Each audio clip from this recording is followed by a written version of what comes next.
From a flightless simulator at Ferris Air to a momentous meeting in an alley to the complex mind of an architect to every far sector in space and to the brilliance of the central power battery on Oa. This is the podcast that covers the adventures of all of your favorite ring slingers. This is the Emerald Echo with your hosts, Adam and the Emerald Enthusiast. And now, enjoy the latest episode of the Emerald Echo. We are, of course, back to the last time you heard us. We reviewed War Journal, the rest of War Journal, and now we're back to catch up and review some issues of the main Green Lantern series. This is the first world problems of having multiple Green Lantern books is that you have to pick and choose on which episodes you're going to review what series. So this time it's the main title, and we're going to do episodes 8 through 11 today. But as always, before we get to that, when there's news on the world of Green Lantern, we cover it here, and there is plenty of news to cover. So, Donnie, we just talked about having multiple Green Lantern comics to cover. Well, there's going to be an addition to that coverage, is there not? Yes, indeed. It is going to be Green Lantern Corps. There we go. And that's exciting. So, yeah, we have, as you said, we have the Green Lantern Corps book coming back. It's going to be co-written by Jeremy Adams, who is, of course, writing the main Green Lantern book, and who we've had on the show. Let's just have him back again if he'll come back. But his co-writer will be Morgan Hampton, who is the writer of Cyborg, Sons of Star Trek. That's what they're known for. And then on art, I believe we have Fernando Pasarin, who's fantastic and has experience with Green Lantern and the Flash and various DC characters. So it looks to me, or the brief bits that we know of the book so far, that we can glean from the cover, is that this book will feature Guy Gardner, John Stewart, Jessica Cruz, Simon Baz, Kelly Quintella, Joe Millin, and of course, last but certainly not least, Kyle Rayner. Well, and I think as we talk later on about the issues here, I think what you're going to see here is going to give you a clue about what that book is going to be about. So we're not going to provide any direct spoilers. Obviously, we don't know what that story is going to be, but let's say you haven't read Green Lantern for a while and you want to go in fresh. This episode is going to cover some of those things, so we can set you up, and at the same time we want to give you just a little bit of a caveat here, because some of the things here may be the groundwork for what that book is going to be about. So how excited are you by this, Donnie? Because I know we've talked about, you and I on the show, that there should be at minimum 2 Green Lantern books, the solo title and then a Green Lantern Corps book, and now we're getting it. So how excited are you by this? Oh, I immediately subbed the title, and I told my LCS, I was like, look, any variant you get. As if they didn't know. Come on. I'm like, immediately, go ahead, and I'm like, sign me up for everything, because I've wanted to see Kyle in an ongoing for a while now, and not just making little cameos here and there. So I'm excited for that. I'm excited to have Joe in the book and have Joe interacting with another a number of lanterns, and just to have that group together. um I'm not one of these people who thinks that there are too many Earth Lanterns. I think you have lots of storytelling possibilities with them, and I love the idea of them all being together. And we're going to see, I think, like I said, as we talk in this episode, we're going to see why they may be together as a group beyond just kind of a random grouping here. Okay. Okay. And so I think there's opportunity for, like, maybe, and again, we don't know because Jeremy Adams hasn't told us. And maybe he will, if he comes on the show again, or if Donnie does some investigative questioning and gets him to answer something. But we don't know if every issue is going to feature the entire roster that we've just mentioned. It could be that, some issues have a couple of Green Lanterns, working on a case together, and then another issue has a different pairing of Green Lanterns working on it. It could very well be that as well. We just don't know. But the fact that all these other Human Lanterns are going to get, their own time to shine, is pretty exciting. Of course, it's great to see Kyle back. It's and I'm happy to see Simon back as well. I think he's been long overdue. He's been sort of kind of in the shadows, if you will. By the way, check out my review on my personal YouTube channel, The Emerald Enthusiast, of my Simon Bass DC Multiverse figure. This is his first appearance in the line. Fantastic plug there. Very, very well done. Not shameless at all. Not shameless at all. But so yeah, it's good. Like, of course, I'm excited for Kyle, but I'm also excited for everybody else as well. And you know what? It makes sense that this book is coming because we have a Lanterns show that is going to feature Jon Stewart as a co-lead, right? Right. And it's also we have a DC live action universe that's going to introduce Guy Gardner. So of course, to have some corporate synergy, makes sense to have both of those guys featuring prominently in a book. Yes. So in terms of Jeremy Adams, co-writing this and being sort of an architect of the Green Lantern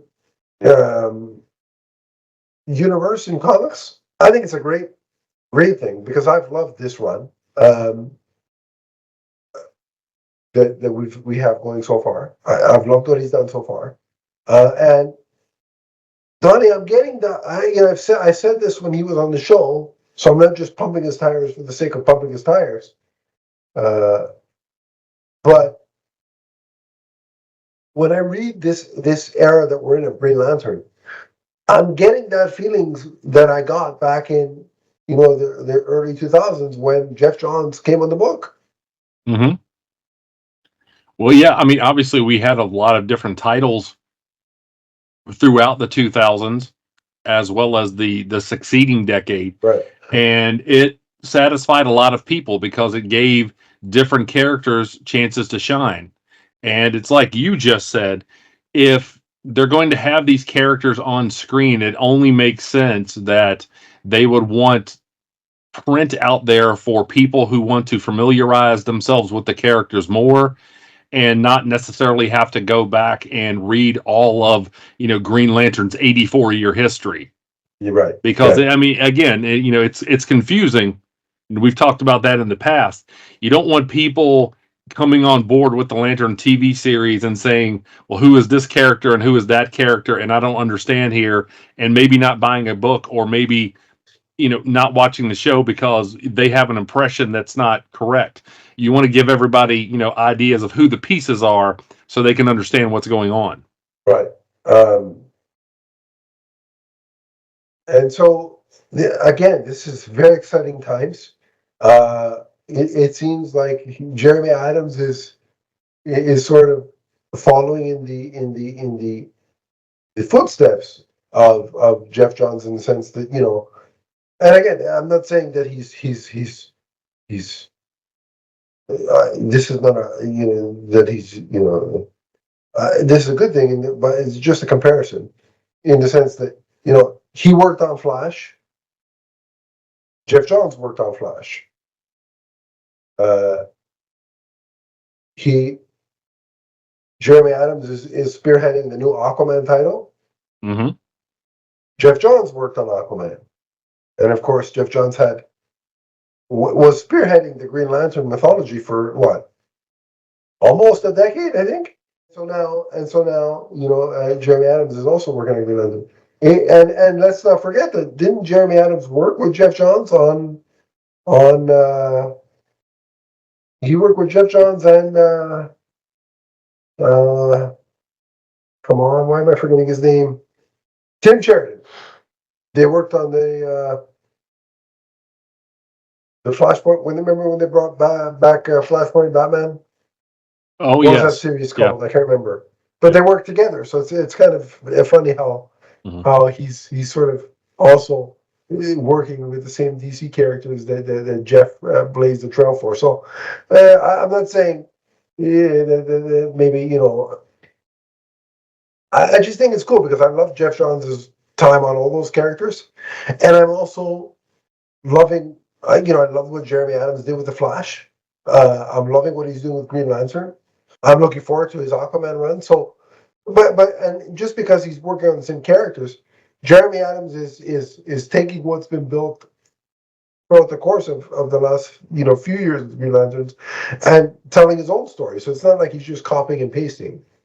He's blazing his own trail, which is important.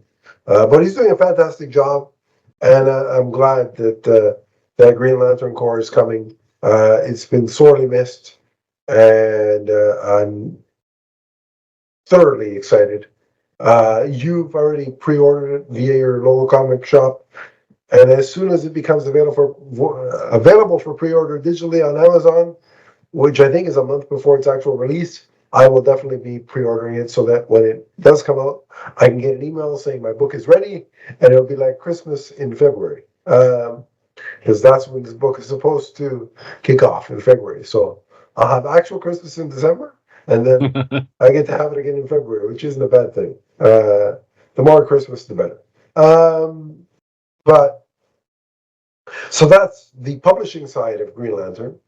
We also have updates on the live-action HBO DC Studios series titled Lanterns. We know that we have our Green Lanterns in the form of Hal Jordan and Jon Stewart, and now we have some of the human cast filling out the roster of characters. So we have actress Kelly MacDonald playing Sheriff Kelly. Now, Kelly MacDonald is probably most known for her role in No Country for Old Men, which that's a movie I've seen. She is playing Sheriff Kelly, who is, as her name would suggest, no, her first name is not Sheriff, but so as her name, at least I don't think it is, but as her name would suggest, she is the sheriff of the town that Hal and John will be investigating this murder mystery in.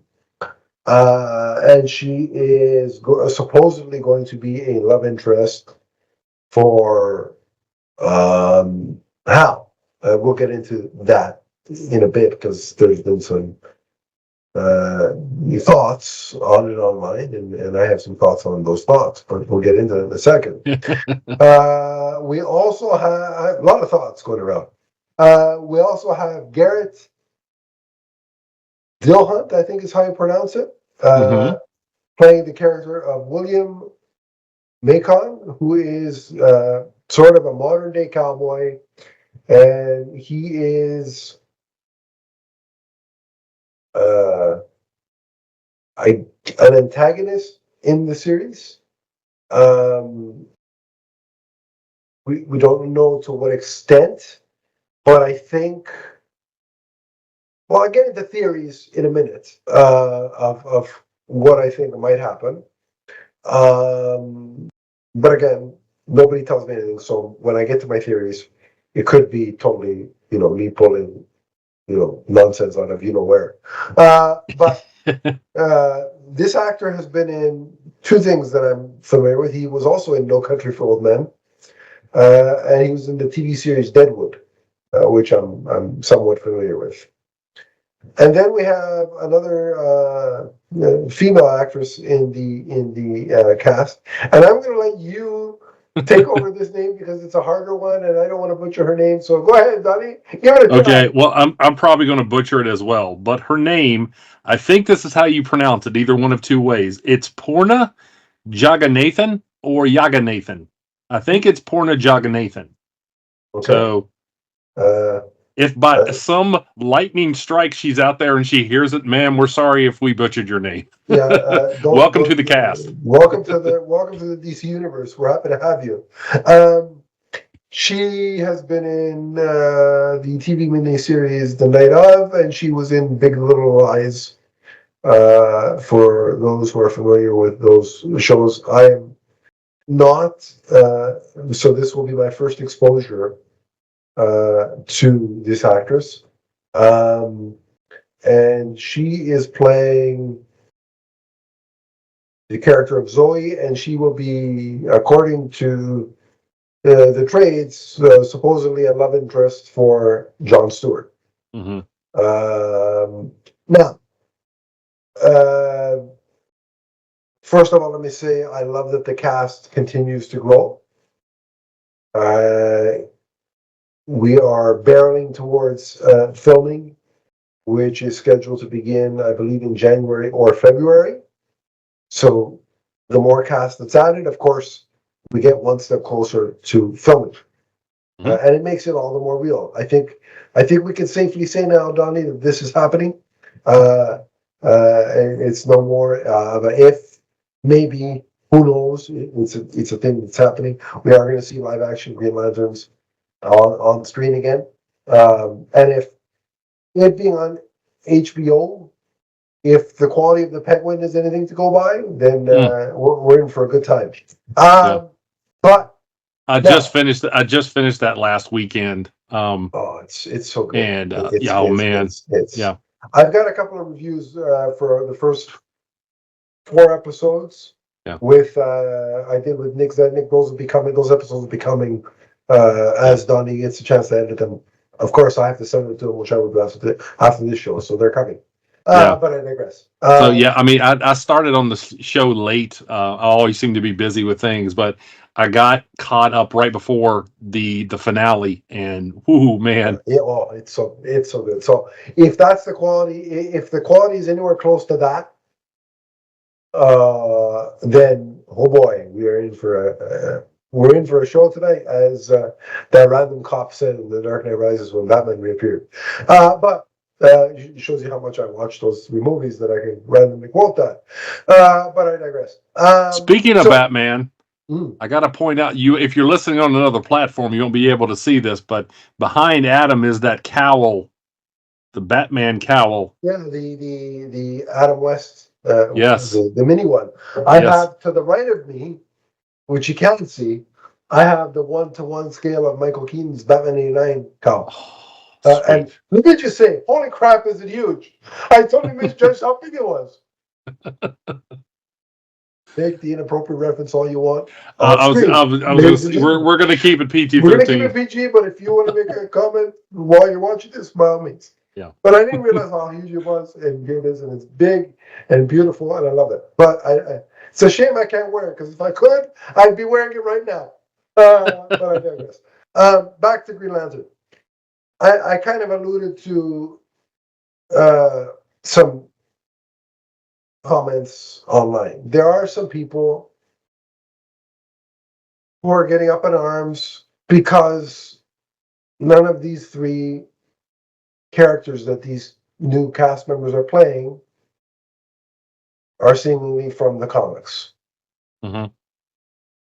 Couple of things from my point on that. Just because these 3 people are not from the comics does not mean we won't be getting any other characters from the Green Lantern mythology. Mm-hmm. We very could well get a Kilowog, or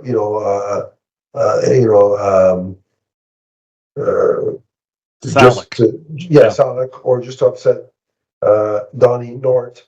We could very well get those people. And they're up on our, but how can the sheriff be Hal Jordan's love interest? Where is Carol? Well, here's the thing: we don't know to this point, based on the fact that it's an announcement online. We're not privy to the history of this live action Hal Jordan and Carol Ferris, who may be out there in the James Gunn's DC universe somewhere. We don't know what the history there is. Maybe they're on a pause at their relationship, or they're on the outs. Like in the comics, they haven't been together from day one through to right now. They've had moments where they are together. They had moments where they're each seeing other people. They have had moments where Carol hasn't had it, doesn't want anything to do with John, or sorry, the Hal. She certainly doesn't want anything to do with John, because that would be weird. Like how would that work out? So we don't know where. Ask Kat Matui. Yeah, exactly. So we don't know where what stage of their relationship they're in. So to judge where is she is a little bit preemptive. Also, just because she hasn't been announced yet doesn't mean she's not going to show up in the DC universe. Sure. So and the other thought that I had too is that this may be them running a little bit of interference and trying to play things close to the chest, and so that the person's name, it actually does turn out to be a character that we know, and they're just not giving it all away, Sure. all the secrets right now. Sure. But there is something to be said that let's say these characters are who they say they are. There are several characters in DC lore that started in other media, and that then got transported to the comics and made a big impact. Mm-hmm. Chief, well, we're gonna talk about one today that started in animation and has jumped to the books. That's being Razor. And chief among them, Razor, as you said, but a little bit more high profile, Harley Quinn. Oh yeah, much more high profile, obviously. Livewire from the Superman, mythology. So, and to go back to Penguin, Victor. He's not a character in the comics, but loved Victor by the end. And not to spoil anything, but people were upset. Yeah, well, go watch the finale. We're not going to give it away here, but go watch the finale because something very emotional happened.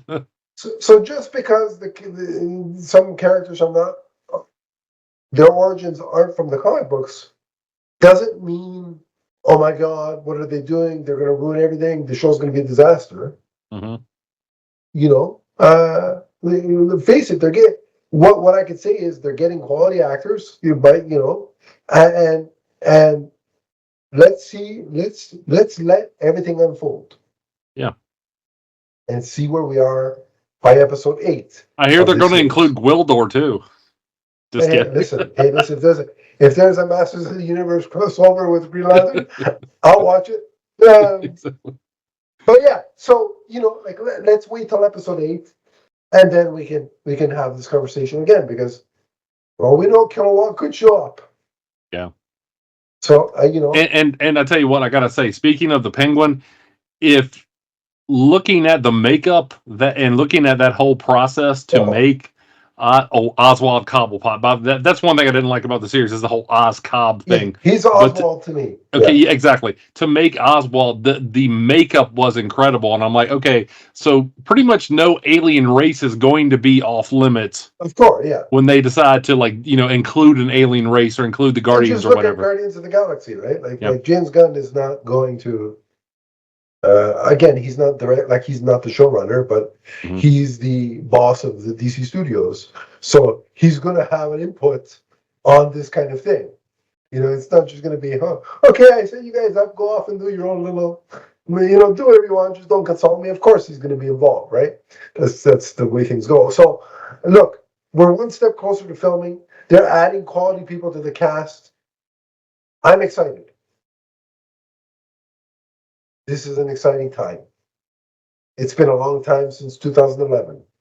Yes. it's time for Green Lantern to return to live action. And we're getting it. And we're getting multiple versions of Green Lantern, multiple iterations of Green Lantern. Yes. Let's get excited. And hey, if you want another sign that it's a good time for Green Lantern fans, Burbank, California now has a statue of John Stewart. Yeah. Which I think is wonderful. And of course, immediately, there's a bunch of fans come out and clamor. They're like, what about Hal? What about Kyle? What about, because I like Jessica, blah, blah, blah. And I'm like, okay, well, the thing is, if you have one lantern getting focused, it's good for all of them eventually. Yes. That is. Now, I told Mark Marble on the Lantern Cast, I'm like, I'm willing statues of the four corpsmen into existence. That is, but Donnie, that's the sane approach to have. This is part of the reason I hired Donnie back in the day. Was I thought he had listening to his toy reviews, I thought he had a great vocal thing, because originally we weren't doing video, and not that I wouldn't have hired him if I was doing video before, but I'm just saying before we weren't doing video, so it was all based on voice. I thought he had a good voice. I thought he had a good knowledge for Green Lantern, but in his approach, in his discussion, he came off as sane and sort of even keel, which I think this is the approach. A statue of Green Lantern being anywhere, any Green Lantern, is a good thing. Mm-hmm. Because more people will become familiar with Green Lantern. And I hate to break it to you, there's a whole section of DC fans that the first ever Green Lantern they ever saw was in the Justice League cartoon. And that Green Lantern was John Stewart. Yeah. I remember in 2011 sitting in a theater watching the trailer for Green Lantern. And some fools behind me, I thought the Green Lantern was black. Yeah. Why they race swap? And then it became a whole, and I'm like, I wanted to turn around in the theater and do two things. A, slap the person, because he said, why are they race swapping? And then B, I wanted to then explain to them while they were rubbing their face from my slap, there's more than one human Green Lantern. But I didn't do that because, I have composure, somewhat. And so, so there was that kind of discourse back in 2011. So, and that's why I say they need to do a better job this time of getting the idea out there that not only do we have many Green Lanterns in terms of, alien races, we also have many human Green Lanterns. Whether you like it or not everybody, there are fans out there that are just like, there's too many. Well, these are the cards that are going to be played. So let's go ahead and make the most out of what we have. Hal Jordan will be fine, whether he gets a statue or not, because he's got the action figures. Just look behind Donnie. And he's going to be in the show, so he'll be fine. Yeah. Again, we've got a new show, we've got a statue, we've got multiple books. Be excited. And if you can't get excited for at least a couple of these things, my question is, are you even a fan of this IP? Mm-hmm. And that's something sometimes when I read stuff online from so-called Green Lantern fans, I scratch my head and question. But on this show, you're going to hear excitement. You're going to hear exuberance. Look, if we don't like something, we'll say it. We'll do it in a respectful manner, but we'll say it. But until we actually read, see, or hear the thing, we're going to be excited about these things. And so if you're down for that, we'll keep you apprised of more Lanterns news as we hear it. But that's it for the news portion of the show.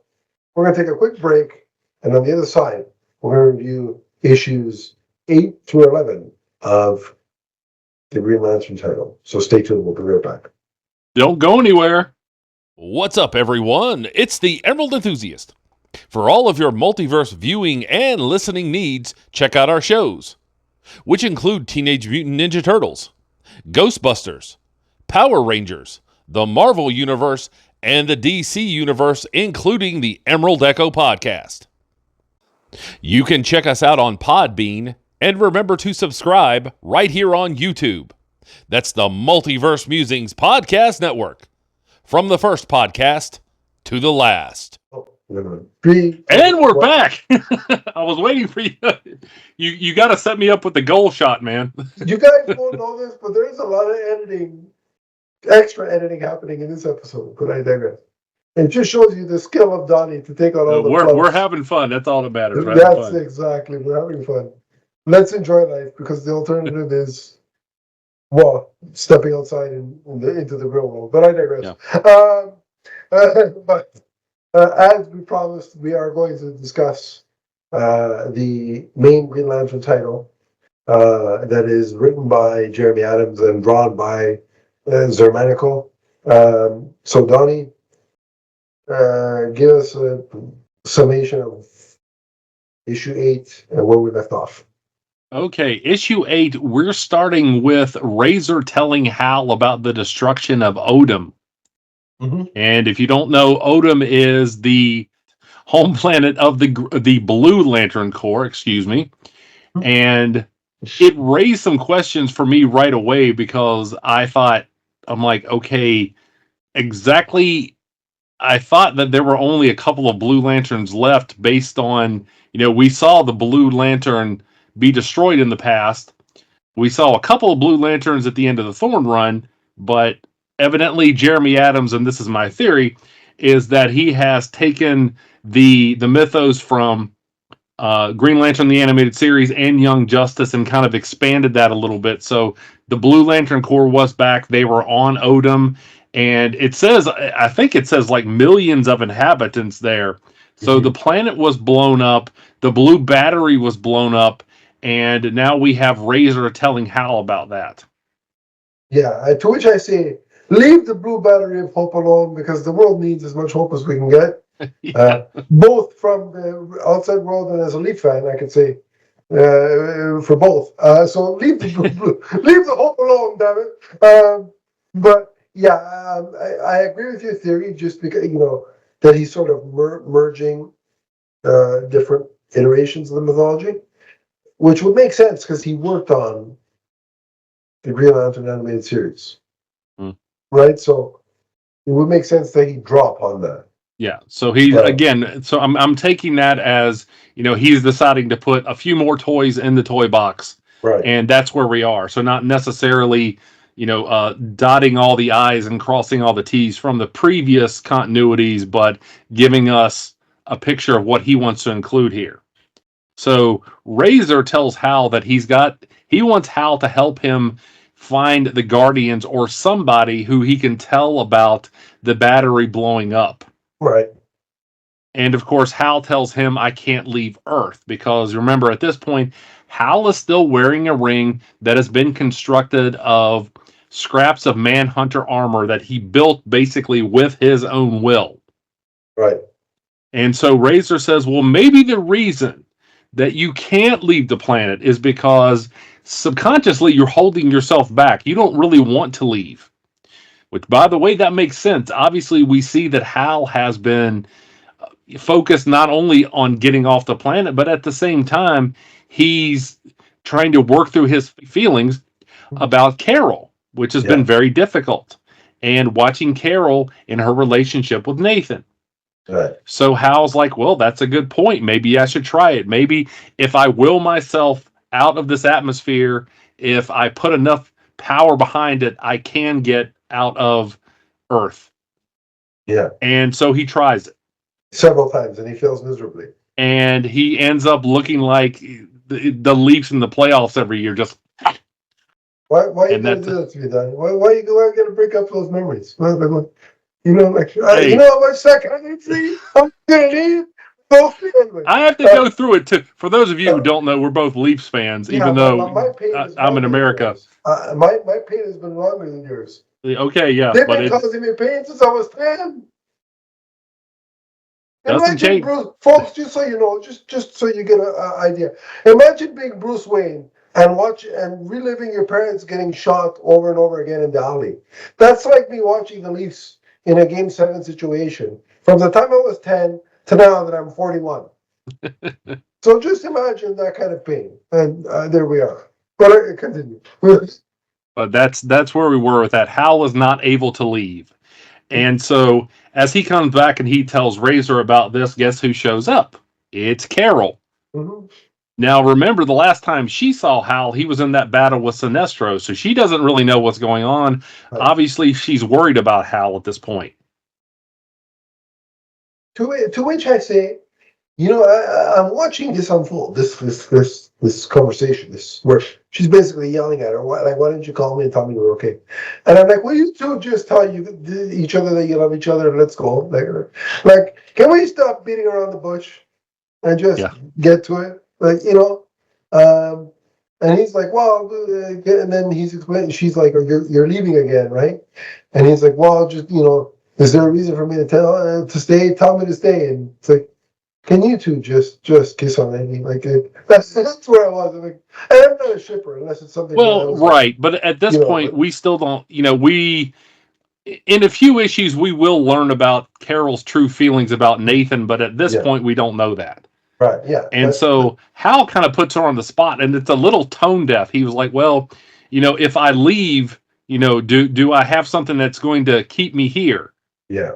And what I really thought was funny is as they're having this very, weighty, dire conversation, if you look at the third panel as they're talking to one another, Razor's just kind of like casually looking at his soda, like, what is this drink? As they're having this conversation about, to which he says, they're passing their relationships, To which he then retorts about, how he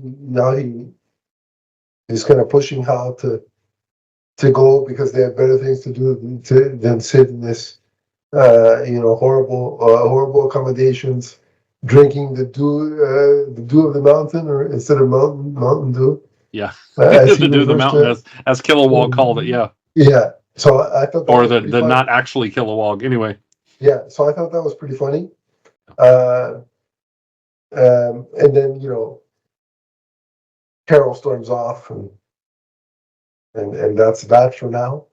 But yeah, it's like I was getting to a point where I'm like, okay, look, I know you guys are gonna get back together. Just come on, let's just say the words. Mm-hmm.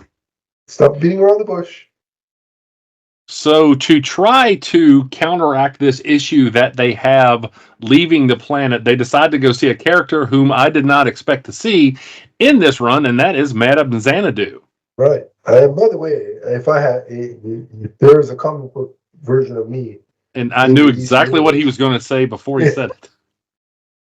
If there was a comic book version of me in the DC universe, Madame Xanadu would definitely be on the list. Yes. Well, she definitely has her own sense of style. The jewelry and the dress and everything. Yes. Indeed. Yes. Yeah. And so what we learn here from Madame Xanadu is that the Earth is sealed off. And we know about the quarantine, but she says this is a type of magic too. And so even she can't break through it. So she directs Hal to Spain. Remember, that's where Hal felt that surge of power when he was fighting Sinestro. Mm-hmm. Yeah. That's right. And then was it this issue that they then get attacked? Was it the end of it? It was the end of this issue. We see some United Planet Lanterns show up. The idiot lanterns, as I call them. Yeah.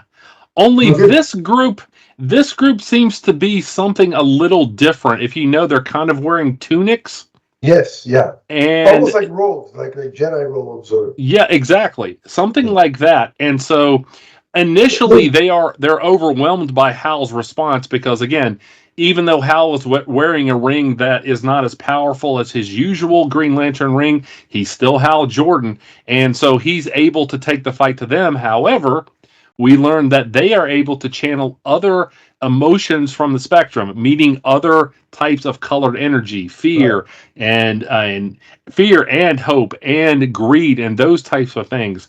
Yeah. So at this point, you're looking at Hal against types of rings that are putting him at a disadvantage. Plus, Razor doesn't have a ring at this point. Yeah, so they seem to be outnumbered. So yeah, this is some kind of special ops team. We haven't seen the other UP lanterns dressed like this or have that ability to Yes. change colors through the spectrum and use Yeah, those energies. they seem more capable than the regular Yes. United Planets folk. Yeah. Um, so yeah, really bombastic, shocking way to end the issue. And so they take Razor, and of course Hal can't follow them because he still can't leave the atmosphere. Right. So Razor's been kidnapped, and so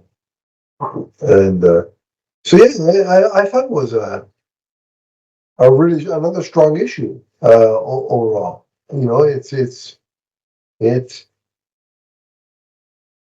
you get a bit of everything. You get the romance, you get the action, you know, the superhero fight sequences, Mm-hmm. and you know, and then so it's gives you a bit of everything you want and furthers the story. Mm-hmm.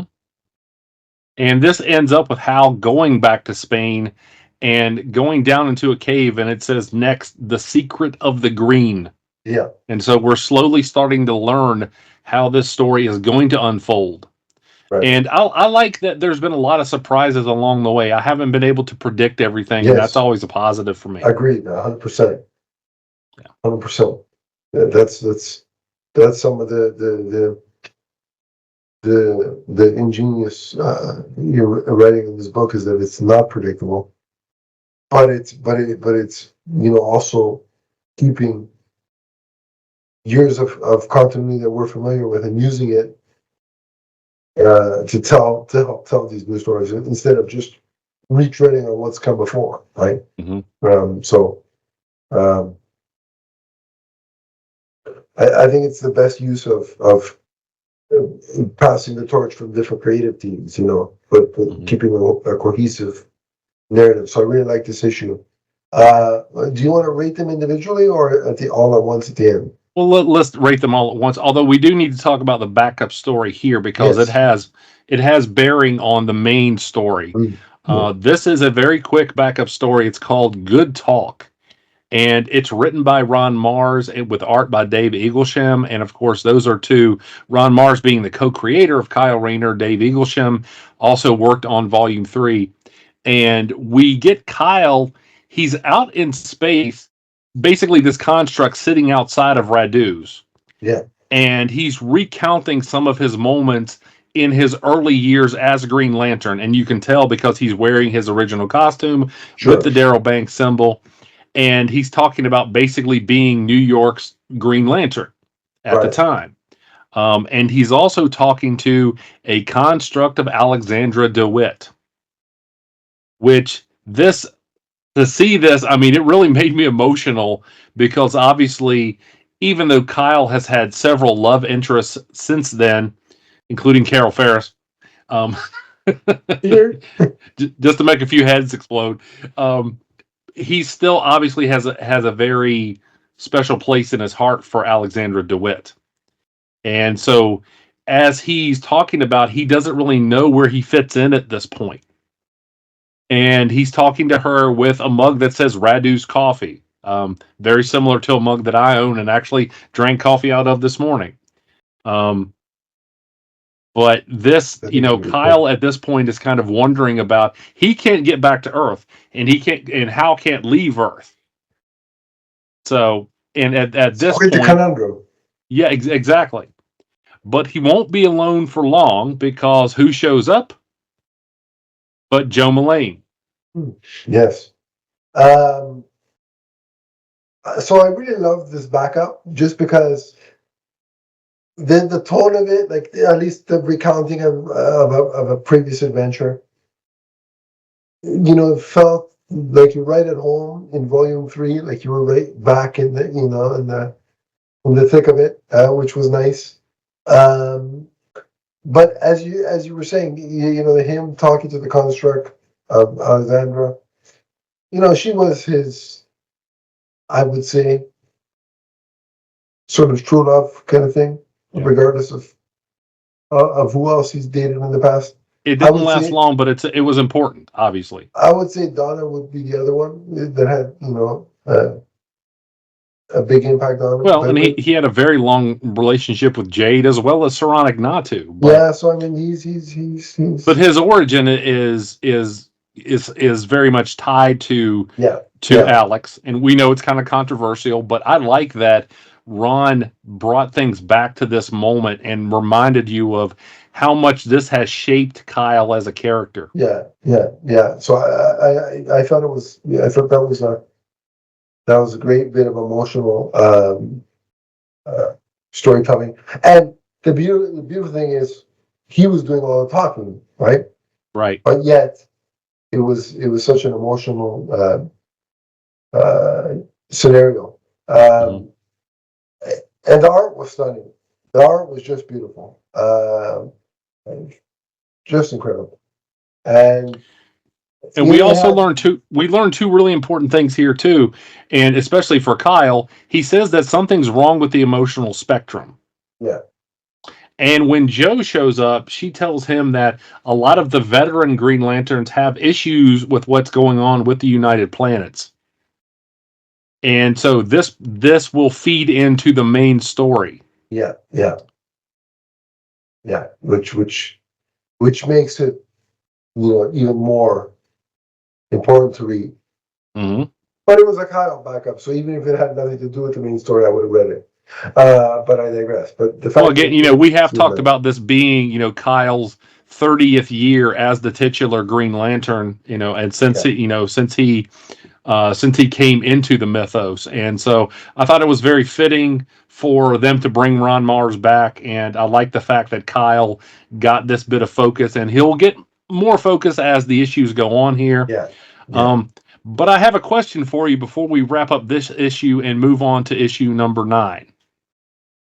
Shoot, Okay, so Kyle, and first of all, I really liked seeing Kyle talk to Sojourner Malane. I mean, she is yeah, a character that I really like, and to see, my absolute favorite DC character talk to one of my favorite characters from the last 6 years, it was just very exciting for me. However, okay, so Kyle is in space. He's on like an asteroid, a giant rock, and he's sitting in a construct. Everything is a construct, but he's drinking coffee. Where did he get the coffee from? I gotta ask Ron Mars. maybe he brought a maybe he brought a thermos. Well, maybe, but I don't see anything. Or I just what? noticed that, like, okay, so I as he's guess it's, talking to Joe, it's on the construct yeah. table. It's like when the when the cup goes away, then there's just coffee there, and I was like, where did he get that from? How Un- did he hide unless, like instant coffee in his uniform or something? yeah, unless it's like that Star Trek principle, where they can create, the coffee, the synthesized coffee with their, the ship has all that. Maybe it's, but I don't know. You right now. Now Sure, that I'm but trying like to put, there's nothing else around. The yeah, coffee is real. The coffee is not part of the construct yeah. because it's a dark brown, whereas everything else is He green. puts And the I'm water like, with him, but where? I'm Where like, did he keep it? well, that's what I was asking myself. I was like, Did he where put it in it? Maybe he created a construct of a thermos when he could like when be? he's Okay, and then actually, but again, is this an alien brew? Because where was he? If he couldn't get on Earth, where did he get this coffee? Like if he can't get back to Earth, where did he get this coffee? exactly. Did he prepare it before he left Earth? Now I do So remember. I do remember at one point, and I think it was Donna Troy, but I can't. Don't quote me on that.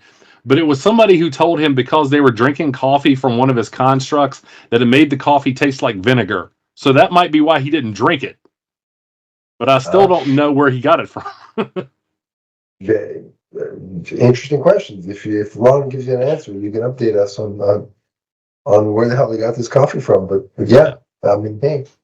But You know, yeah, seeing the if two of Chris Nolan them, ever turned this scene into a movie, he'd explain where the coffee came from. yeah. Just, you So know. inquiring minds want to know. Yes, indeed. Uh, sure. But hey, he's drinking coffee and I like coffee. And so, I like so coffee out of a Radu's mug. right. Yeah. So, yeah. All right, so now we're going to move on to Green Lantern number 9. And the cover says Escape from Earth. And we see Hal flying into space and looking like he's ready to burn up. Yeah. That has to be traumatic for to somebody, to see Somebody that. who's used to just, flying on a whim, going wherever he wants. Yeah, exactly. That can't be a good experience. Mm-hmm.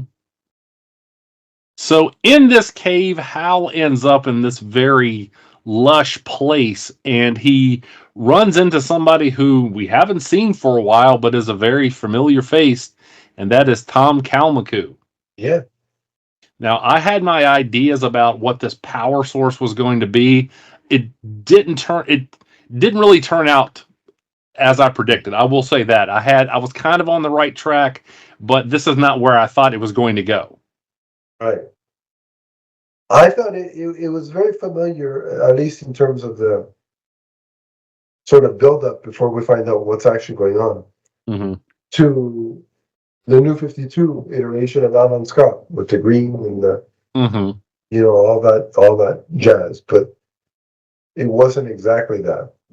But the visuals looked amazing. Oh, it was, and it's a callback to a story The called colors. called Millennium, and we see that Tom was entrusted by either the Guardians or perhaps just a Guardian with another power battery, Yeah. and he says, "And I am the last of the new Guardians."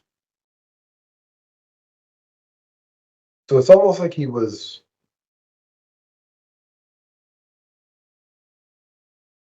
This is the wrong choice of words, but you'll get what I mean. Like he was possessed.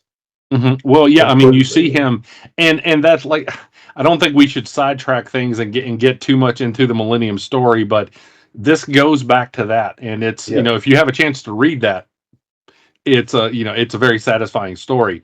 right. But at this point, for our purposes here, what we see is that he is able to raise another Owen Power battery. Mhm. And so the ring that Hal has been using, the one that's very limited, obviously, he no longer needs it. He now has an actual Green Lantern ring, and there are 5 other rings that will go to new bearers, and that may be something that is very key in the future of this story and the Green Lantern title. Yeah, it was. It's it's this is sort of this place is sort of like a base of operations in case Mm-hmm. something happens on Oa. So Right. it's kind of like a if a safe a safe house, and Mojave Montpo, or Mm-hmm. it's to keep it in the DC family. Batman having mini caves, subsequent bat caves throughout different places. So in case he, Well, and that has been one of my, I won't say necessarily criticisms, either criticisms or questions that I have asked over the years is I don't understand why the Guardians haven't set up things like this, and also things, and we do know that in the past, like some Green Lanterns have put their batteries in the pocket dimensions, but ways to ensure that the lanterns always have their rings and have their rings charged. yeah, And because you you would never think know. with all the times we've seen the battery get attacked, that eventually they'd be like, okay, we need to have another battery somewhere else that'll come online if this one's destroyed. And so that's what we're seeing here is that Tom is basically giving Hal away to form a new group of lanterns and starting with his own ring. Yeah, which is Which I think like, makes perfect sense. and it's going to be huge going forward. I agree with you. Mm-hmm. I think it's going to be a big deal. And of course, I love seeing him say the oath again. He Oh hasn't yeah, needed to that say splash that, page, obviously. that one page splash when he says the final phrase of it Mm-hmm. was amazing. Like I love that. Yeah. It looked just so empowering, and you know, And I think my favorite visual from this issue is when he's kind of hovering over Earth, and he looks down because he's still questioning himself about Carol, and about the nature of their relationships. At the same time, he's in the middle of this huge, interstellar conflict. Right. But, his heart is still on Earth. His heart is still with her. But now, if we have a core that's based out of Earth, maybe he could stay there. And we know there's some very interesting things happening with Carol, and we'll get to that in just a minute. But perhaps things are going to kind of vibe a little bit better for them in the future. But first, he has business to take care of. Yeah, he's gonna go take care of some collusion from the higher ups in the the United Planets and all that. There's some political espionage and intrigue, I guess, if you will. But yeah, like I said, I think the creation of this secondary OA, if you will, and the secret battery for the lanterns, I thought was a great touch. I thought the imagery was just beautiful throughout the book, and extra shout out to the colors, because that's part of the reason why the book looks so good, is the vibrancy of the colors, and when we were first introduced to this new locale, the greenery and all that was it was more warmer, more peaceful, right? And then when Hal does the final power up of the ring, and you see that blast, that splash page, that blast of green, it's a deeper green. It's a more powerful. Yeah, again, you can tell this is more of a standard ring. This is not what he was using before. Yeah, so I like the variations of the green. I think are cool.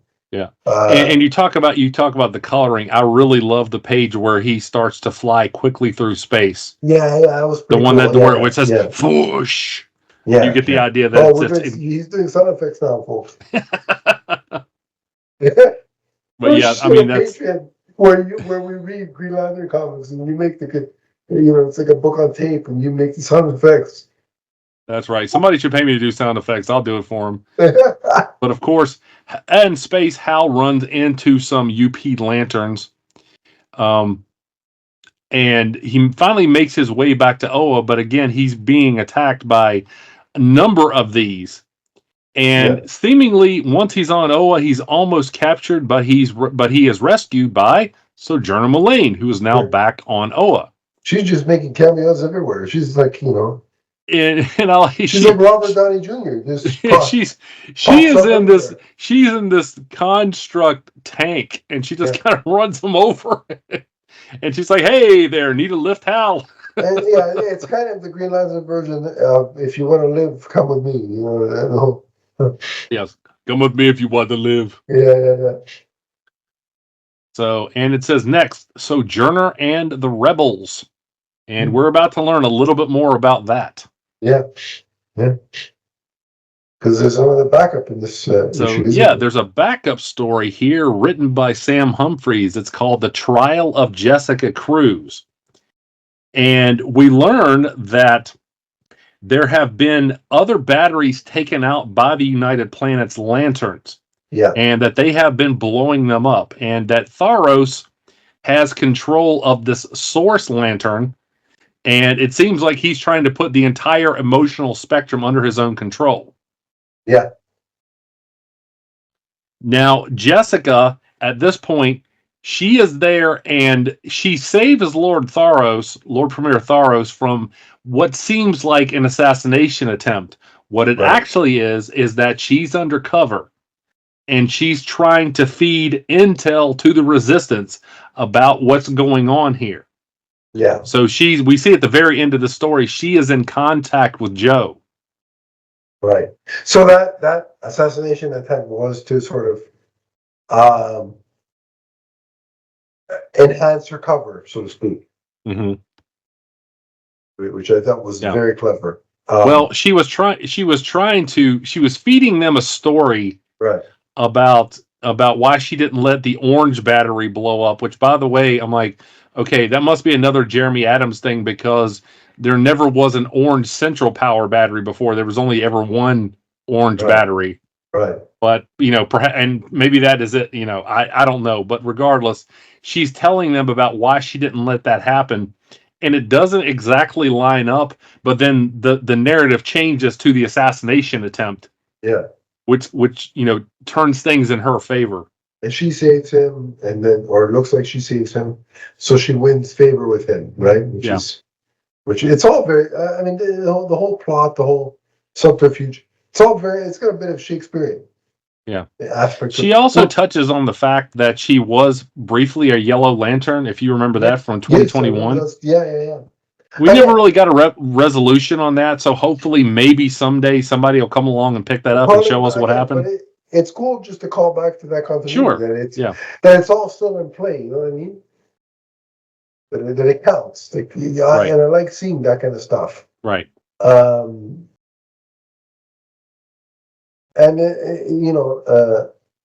Lord Premier Theros there. I think it's interesting to note that he's very much a dictator type of personality, right? Yeah. It's my way or the highway. Exactly. He wants all the power for himself. So you're telling me he's kind of like a dictator on day one, kind of sort of thing. It kind of reflects life in a very uncomfortable way, but we won't go there. It really does. I digress. And we're talking about orange lanterns. Okay. 1 + 1 = 2, people. Okay, so now we're going to jump on to Green Lantern number 10. It's worth noting that Jessica's popularity has really blossomed since her debut back in. Well, and we talk about the importance of animation. Jessica has been in several different, the animated movies, a couple different series, and so for a lot of very young kids who may have grown up watching animation, Green Lantern may be Jessica Cruz to them. Right. So, why not capitalize on that? Can you imagine if she gets a statue, the reaction from so-called Green Lantern fans? Like, can't wait. And I say that with sarcasm, the can't wait part. So if she gets a statue, cool, I love it. But the not being able to wait for the reaction is purely sarcasm. Yeah. So now we cut back to the scene on Oa here, and we see that Sojourner is leading Hal around through the tunnels and trying to avoid detection, because we learned that if they use their rings, that they're going to be detected by the United Planets lanterns. Mm. And one of my favorite visuals here is Hal asks her, well, how are you getting around? And she gives him the, this is Sparta moment. She just kind of pushes him. She just kind of pushes him into one of the tunnels. And I thought that was awesome. The whole opening sequences of this book felt like a Mission Impossible. Like, remember that first Mission Impossible movie? Mm-hmm. It felt like that. It reminded me. It had vibes of that. Which, it's kind of cool. And so it says here, Resistance Core Base. And so there's a number of lanterns on Oa. We see 2-6. We see Salak. And we also see Kyle. Remember, he was in the backup of the previous issue, but he's not doing so well at this point. No, he's not. Initially, when Hal comes into the room, he's surprised by Hal, and he's talking more about the emotional spectrum, something being wrong with it. It's unstable. Right. And it's really affecting Kyle. Which makes sense, because if you remember, there's a couple different things in play here. He was a Blue Lantern. He was the host for Parallax for a brief period of time, and he was the White Lantern. So he has experience with all of the rings. And so it makes sense that the instability in the spectrum would be affecting him in such a way. Yeah, he's really, given his connection to the emotional spectrum, he's really going through it, and it's you kind of just sort of wonder what the hell happened to him between the drinking the coffee to now. And the poor guy's been through the ringer. Maybe that was it. It tasted too much like vinegar, and it affected his brain. Maybe it could be. It could very well be. So we see a couple different things here. Number one, the resistance, they're trying to gather enough evidence to incriminate Lord Tharos. Yeah. To the United Planets Council. And we also learned that Joe actually stopped a bunch of the United Planets, or at least one execution, that these United Planets lanterns, they don't get much training. And obviously not a lot in ethics, because they're just kind of going around and throwing their weight around, and she stops an execution.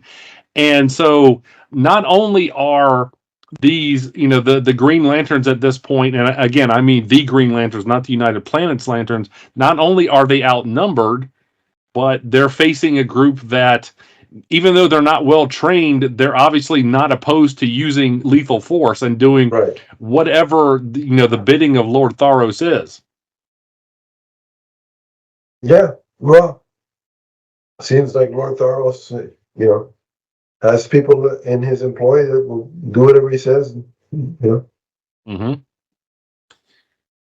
Also, a couple different things here. Lord Premier Tharos is conducting experiments on the Source Lantern. For those of you who don't know, that's this big ball of energy. Yeah. Several different types of emotional spectrum energy. And that's what's powering the United Planets rings at this point. And so he has some plan here, I think, beyond just using this as a weapon. And so we're starting to see that play out a little bit more in the current issues, but I don't want to go too far in that direction at this point. When we get there, we'll talk about it. And he's also we're also capturing other lanterns, right? Mm-hmm. And using one, he's also got these this like special guard, and they're wearing a version of Manhunter armor, and they have these wands that negate Green Lantern rings with one single touch. Yeah. So that's obviously very dangerous for the Lanterns too. So not only can they not use the rings, if they try to use them, that can be negated by this weapon. Like Bizarro Harry Potter's. You're right. With the little wands, right? And hey, guess who else is on Oa? Guess who shows up? Well, Diamond Baz. Indeed, yeah. He's there, and he says, "I found her." And so here we get another major plot point going forward. Mm-hmm. Yeah, so again, it was cool to see Simon back. We haven't seen him for a bit. I think it's been since the Jeffrey Thorne run, right? We haven't seen him. We haven't seen much. I think.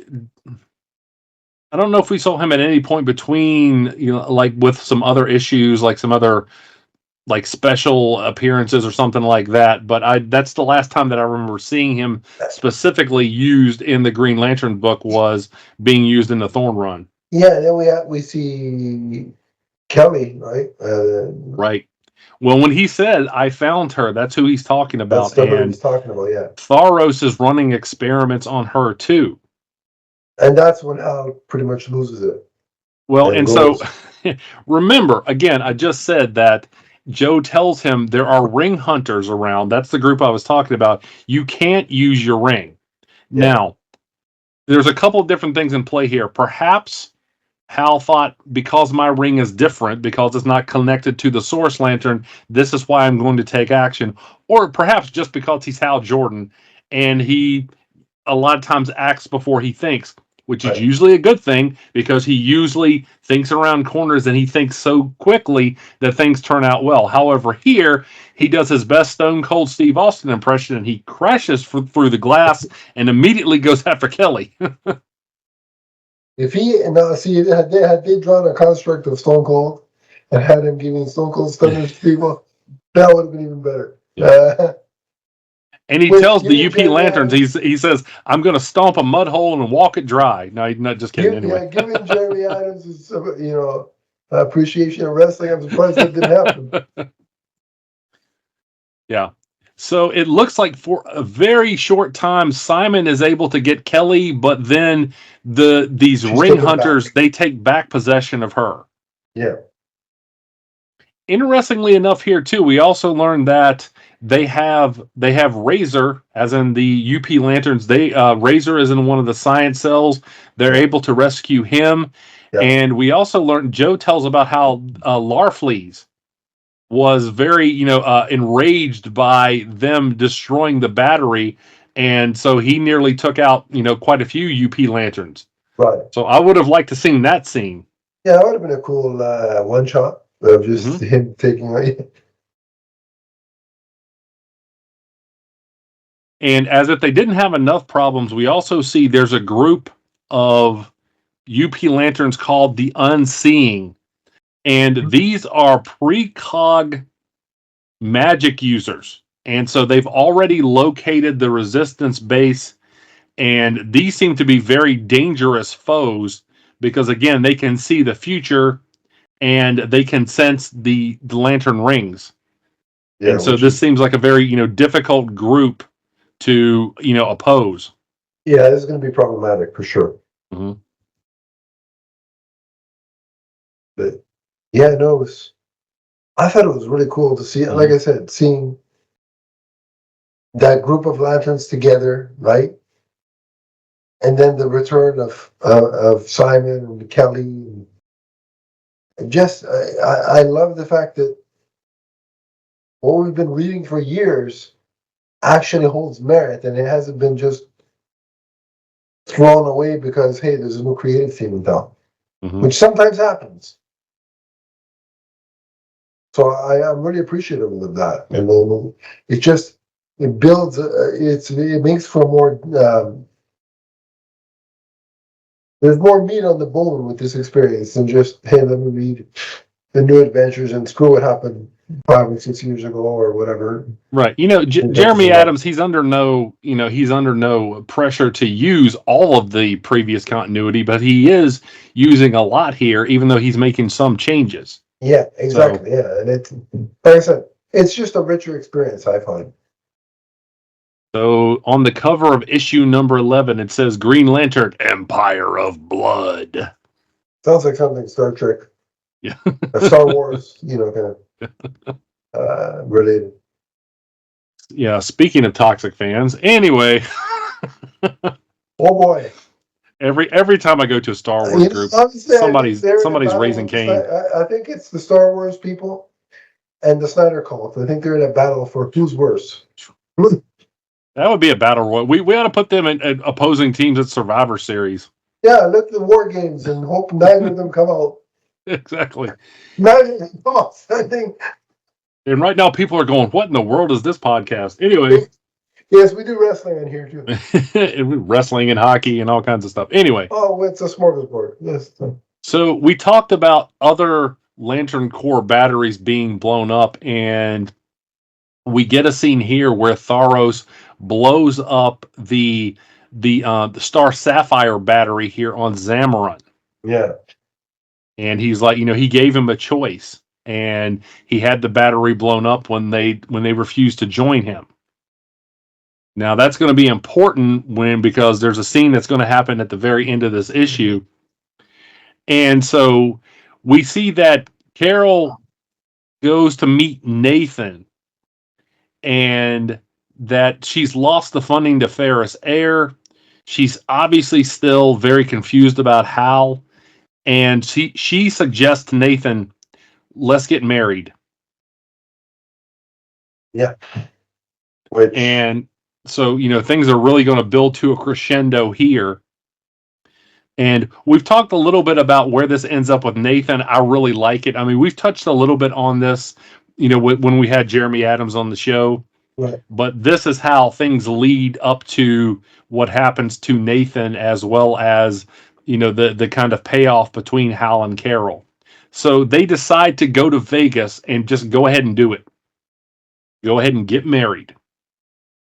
Which you could probably imagine is not going to end well. Right. Because that's usually something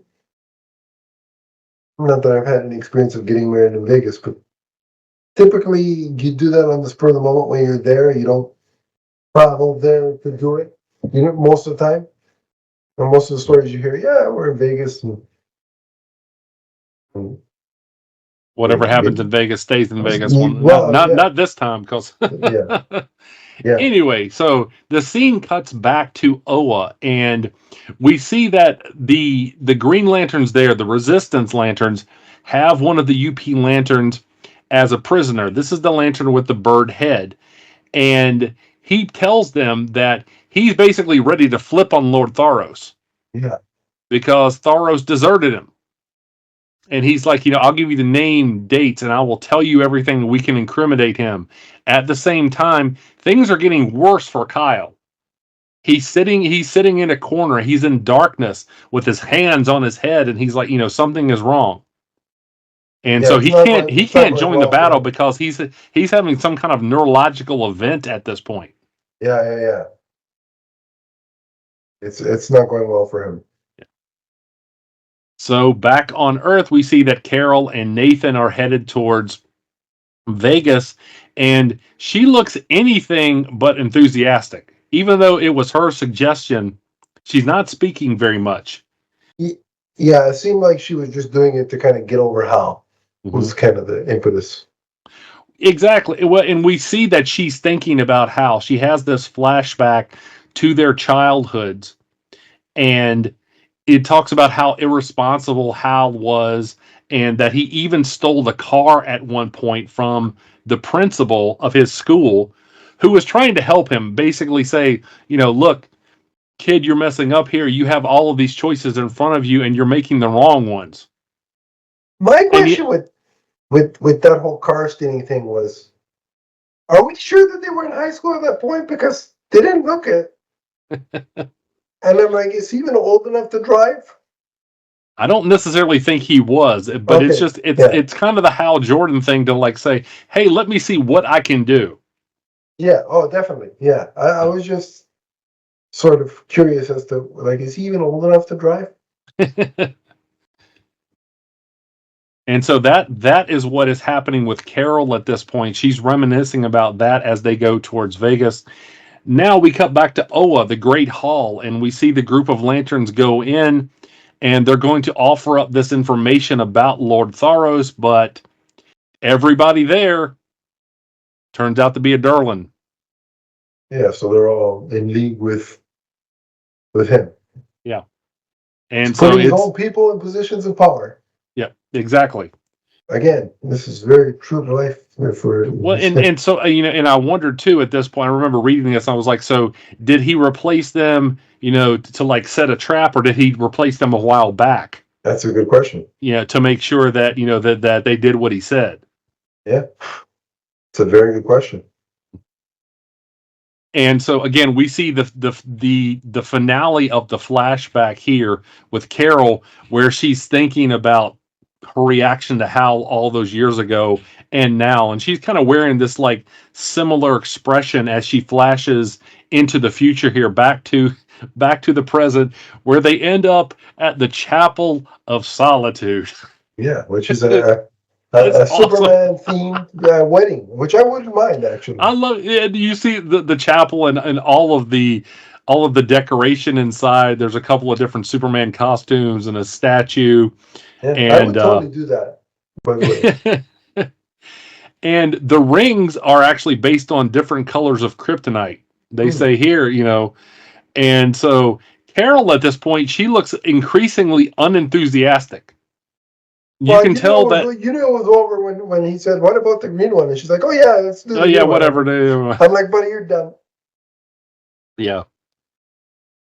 And so she says, "I do." They get up to the altar, but before they can complete the wedding, a star sapphire ring shows up. And the first words out of Carol's mouth are "How?" Hal, exactly. Yeah. And that's where and I love the art here, by the way, because you have this Superman this Superman minister who's performing the ceremony with the big S and the Fortress of Solitude in the background, like artwork of that. And here's Carol and Nathan, and they're both, surprised by the appearance of this ring. Yeah. And of course, they're bathed in that light. And it says, "Next, love joins the fight." So at this point, you got to think this is maybe the last Star Sapphire ring that's operational. Seems to be, yeah. Yeah. Could very So well that's be. It where seems that's that where way. we're going to end our coverage of the story, because we're going to talk about the two Guy Gardner backups in the next episode. Yeah. Yeah.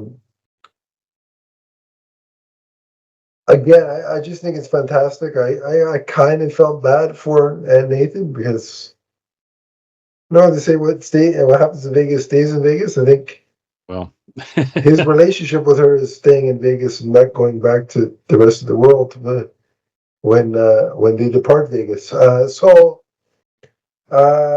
yeah, and I like the way that the story structure went back and forth between what was going on at the United Planets, what was going on in Carol's memories in the past, and then also present day. So, the bouncing back and forth, it was done so well, didn't confuse. We weren't lost at any point. I thought it was very well done. not So every question is getting answered in a linear fashion, right, but they are getting we're answered. getting the answers. Yes. And but it's being done with beautiful art and I think very creative and inventive storytelling. So again, I'm absolutely loving this one. To be brutally honest, it's just it's fantastic. Yeah. So yeah, I'm enjoying it too. And eventually, this run runs on the same track, and it eventually meets with Green Lantern War Journal, and that is Green Lantern Civil Corps. Yes, And we will be covering that on this podcast as well. But we have some other issues to get through first. right. Probably in addition to those two Guy Gardner backup, will probably I'm guessing our next episode will probably be 12 through 15. Is probably somewhere where we'll be at. So if you want to reread along with us, those are the issues to keep track of. But let's give an overall rating of the four issues we've covered today. So again, out of 5 for story and out of 5 for art, what would you? I'm going to go 4.5 for both. There's a couple of very minor issues I have with the way things have unfolded as far as the narrative goes. Couple places I didn't like where Hal's face was drawn. I thought there was a couple of kind of conflict of art styles, but for the most part, it's like you say, I am enjoying this so much and having this unfold, and now have the scope of the action, pull back, and we see all of these lanterns. We start off with just Hal on Earth, and now we're back with Hal with the Corps, and I really like how that has happened. Yeah, for me, it's a similar 4.5 for the overall story, but I'm going to give a full 5 for there because I absolutely loved every issue. Like every issue, I was stopping and just staring at each page. So it took longer to reread than a normal comic would, but that's a good thing because that means I'm stopping and staring and loving the art. So yeah, just great stuff. It's a great time to be a Lantern fan, and all we can ask is that the quality continues, and I'm confident that it will. But that brings this episode to a close. We hope you enjoyed it. Of course, in between now and our next Green Lantern centric episode, you can keep in touch with Donnie or myself via social media. So, Donnie, where can they track you down? You can find me on Twitter and Facebook and YouTube as the Emerald Enthusiast. Let's talk comics, let's talk collectibles, let's talk Green Lantern. You can find me. Also Blue Sky. Yes. You can find me at Adam_LeafsFan on Twitter. How long I'll be there remains to be seen. You can also find me on Blue Sky, except it's the same handle, just the only difference is instead of an underscore, it's a dash. I'll put it in the description below. We also have the Facebook group, which is listed in the description below as well. Click that. I'll add you, and we can continue the conversation there if you choose. But until next time, remember that Green Lantern is forever. From the first new cast member of Lantern's name that we mispronounced to the last. So long, everybody. So long, everyone.